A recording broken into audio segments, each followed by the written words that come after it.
Carter, I'm going to you first on this one. Arizona lost by 16 at Colorado. Arizona has also lost their last 5 games at Colorado. 5 of the last 6 Pac-12 champions have lost at Colorado. And I think that there's less than one team a year on average in the Pac-12 season that sweeps that Utah and Colorado road trip. Are you concerned about the Wildcats at all after that loss? I was concerned about the Wildcats, honestly, going into that game. I think last night was what Arizona is as a team. Yes, it was a tough road game. Like you said, it's a tough place to play with Colorado and winning there. But the fact of the matter is, I think that Arizona is one of the teams that has good point guard play, but they also have volatile point guard play. Like, you either get a very high ceiling and it looks great, and, Kirk Kreese is getting triple doubles, and then you get a floor where it's just he's really not, he's giving you nothing on both ends of the floor. And I think that affects the team as a whole, of course, being the point guard and being the person who runs the team. So if he was able to kind of find a middle ground at times, and it's not so much having that low floor and that high ceiling, I think it would work out a lot better for them. So I'm sorry to cut you off. I just want to say this real quick. Here are Arizona's best wins. They've won at Illinois, right? They've beaten UCLA at home, who might be fraudulent. They've beaten USC at home, who might be fraudulent. And then their 4th best win is probably Wyoming, right?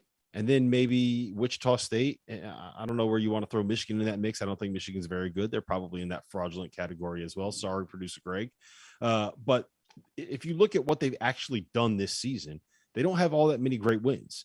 Are they a product of metrics, a weak schedule and metrics that allow them to run up the score on people with the way that they play and put these, kind of game the system almost, so to speak? Is there anything to that, Sweeney?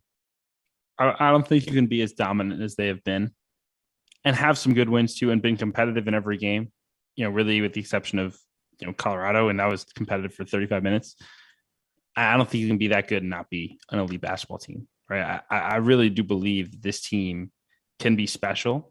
I think, like Carter said, that there's a real downside here with their point guard play. And I think at times they are so explosive offensively and they play so fast and they can put 15 on you so quickly that you can forget about the times when they don't look so good. I mean, you can look back even, right? They beat Washington by 24 points.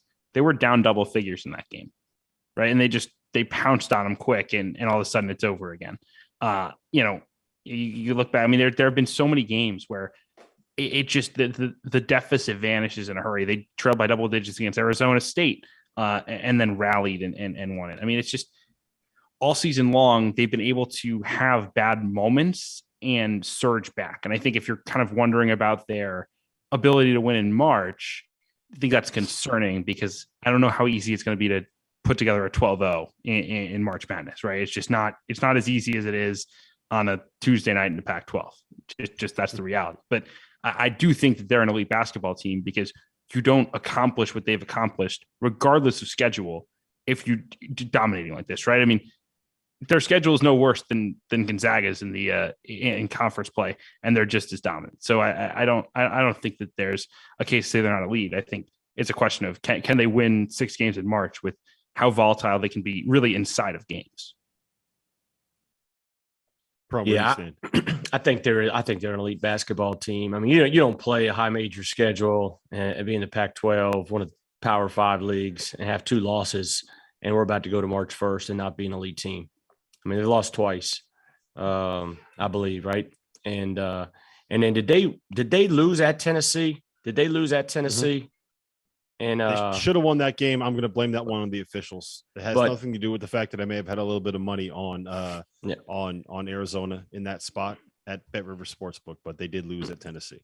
So they've lost at Tennessee and then the 2 conference games, so 3 games. But the Tennessee game was a battle. I mean, was a really, really good basketball game. So that shows that they've got some toughness against what is Tennessee known for? Toughness, defense.